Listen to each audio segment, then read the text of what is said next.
तो दोस्तों स्वागत है आपका हमारे शो में जिसका नाम है जिंदगी एक पहेली, थोड़ी मैली थोड़ी कुचैली। इस शो में आज हम आपको मिलवाएंगे एक ऐसे इंसान से जो प्रेरणा है तुम्हारी जिंदगी की। अरे सुन तो लिया करो यार पहले। जो प्रेरणा है सब याद की अनुराग बासु की। ऐसा तुम ही लोग कर लो, पहले मैं जा रही हूँ। अच्छा भाई करनी शो खत्म कर देते हैं। अच्छा भाई सॉरी नहीं करेंगे तो ठीक है सॉरी। हाँ, तो वो जो प्रेरणा है उन औरतों के लिए जिनको लगता है कि उनके पति का डेथ हो चुकी है और वो जिंदगी में कुछ नहीं कर सकती।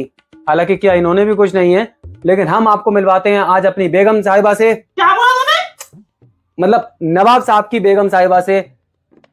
वो नवाब साहब जिन्होंने अपनी मोहब्बत की तलाश में छह शादियां की और उनको अपनी मोहब्बत मिली 7वीं शादी में। लेकिन किस्मत की बात कि 7वीं बेगम का घूंघट उठाने से पहले ही नवाब साहब का जनाजा उठ गया। तो आइए हम बात करते हैं आज नवाब साहब की बेगम से। हाँ तो बेगम साहब कैसी हैं आप? कैसी लग रही हूँ मैं आपको? सूरत से तो मनूसी लग रही हैं आप। क्या क्या बोला आपने? कुछ नहीं, मेरा मतलब है आपने कितना मेंटेन किया है खुद को, वो भी बिना नवाब साहब के और 6 बच्चों के साथ। काबिले तारीफ है। तारीफ के लायक तो मैं हूँ, पर यह सफर इतना आसान नहीं था मेरे लिए। पर जितना हमने सुना है नवाब साहब तो घूंघट उठाते ही चल दिए थे। हाँ, आपने बिल्कुल सही सुना। फिर ये 6 बच्चे कहाँ से आए? ये क्या सवाल पूछ लिया आपने? अल्लाह, अगर कॉन्ट्रैक्ट साइन ना किया होता तो मैं इसका जवाब ना देती। खैर, अब आपने पूछ ही लिया है तो बस भैया ऊपर वाले का करम ही समझो जो उनके बगैर ही मुमकिन हो पाया, वरना उनके तो हालात ही ऐसे थे कि मुझे एक की भी उम्मीद नहीं थी। ऊपर वाले से मतलब खुदा का शुक्र अदा करती हैं आप, ये बहुत अच्छी बात है। अरे भाई, ऊपर वाले से मेरा मतलब है हमारे छत पे रहने वाले हमारे देवर छोटे नवाब से। अच्छा, तो इसमें उनका हाथ है? अरे भाई, उनका हाथ नहीं, वो पूरे ही थे। आपको बता रही हूँ, आप मुझे भले मानुस लग रहे हो। एडिट में इसे डिलीट कर देना, समझा करो। हाँ। ओह, तो ठीक है। तो आप बताएं कि आपने कितनी मुश्किलों का सामना किया 6 बच्चों को पालने के लिए? अरे भाई, मैंने कौन सा खेत जोत कर या बर्तन माज के बच्चे पाले हैं?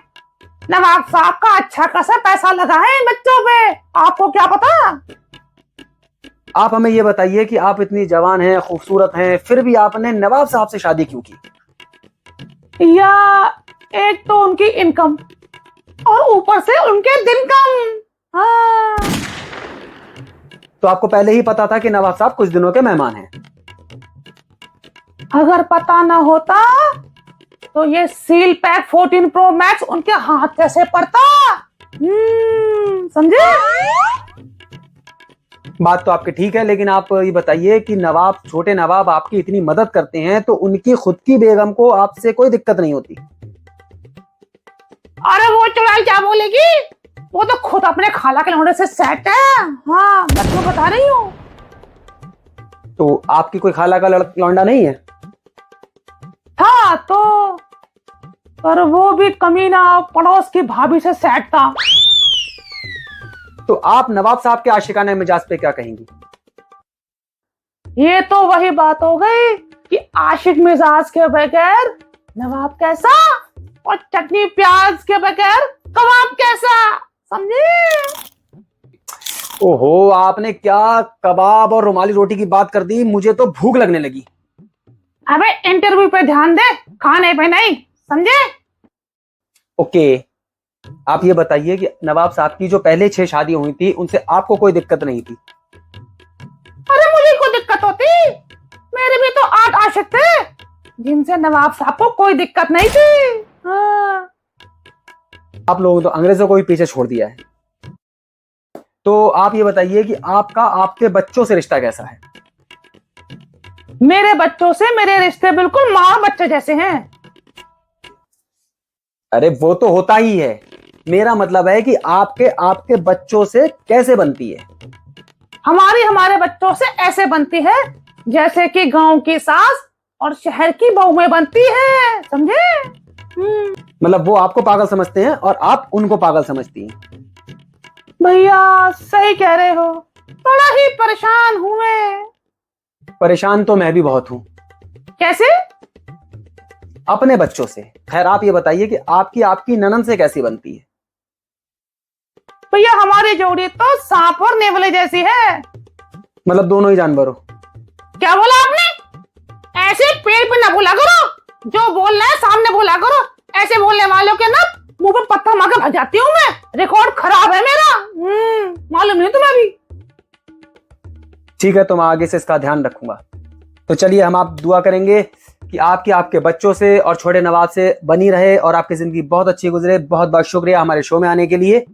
आपका भी बहुत बहुत शुक्रिया। और अगली बार याद रखना भैया, सारे सवाल पहले बता देना, वरना आपको तो पता है पत्थर मार के भागने में एक्सपर्ट हूँ मैं। वो भी मुंह पे, सामने के दांत तोड़ देती हूँ मैं 1 मिनट के अंदर। नवाब साहब की बेगम हूँ मैं, ऐसे मत ले लेना मुझे हल्के में। तो दोस्तों आज के लिए इतना ही। अगली वीडियो में मिलेंगे हम अगले मेहमान के साथ। तब तक के लिए गुड बाय।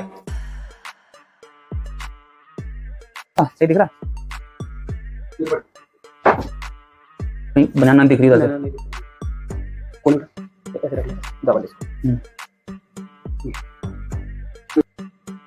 तो दोस्तों आज के लिए बस इतना हाँ, तो दोस्तों आज के लिए बस इतना ही। हम अगली बार मिलेंगे नई वीडियो में नए मेहमान के साथ आपके अपने शो में जिंदगी एक पहेली, थोड़ी महली थोड़ी को चली। तब तक के लिए नमस्कार, जय हिंद, जय भारत।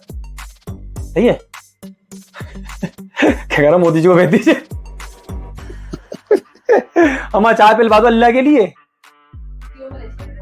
तो लेके क्या होना चाहे तुम्हें पता है, एकदम से बड़े एक्टरों को तुरंत चाहिए होती है। मेरे लिए ब्लैक टी के लिए। अरे तुम चाय लेकर आओ, मैं बुडो अटैक बोल रहा हूँ। थोड़ा एक हिंट दे। ठीक है, अगली वीडियो में मिलेंगे हम अगले मेहमान के साथ। तब तक के लिए गुड बाय। ठीक है, जय हिंद, जय भारत। क्या